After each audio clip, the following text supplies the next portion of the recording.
Kapag ka ang bayay sadyang umiibig sa kanyang salitang kaloob ng langit, sanlang kalayaan na saring masapit, katulad ng ibong nasa himpapawid.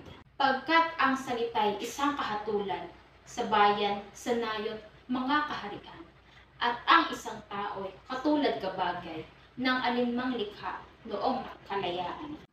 Ang hindi magmahal sa kanyang salita, mahigit pa sa hayop at malansang isda.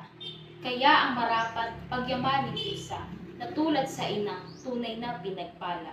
Ang wikang Tagalog tulad din sa Latin, sa Ingles, Kastila at salitang Anghel. Sapagkat ang poong marunong tumingin ang siyang naggawad at nagbigay sa atin. Ang salita natin huwad din sa iba na may alfabeto at sariling letra. Kaya nawalay dinatnan ng sigwa ang lunday sa lawa noong dakong una.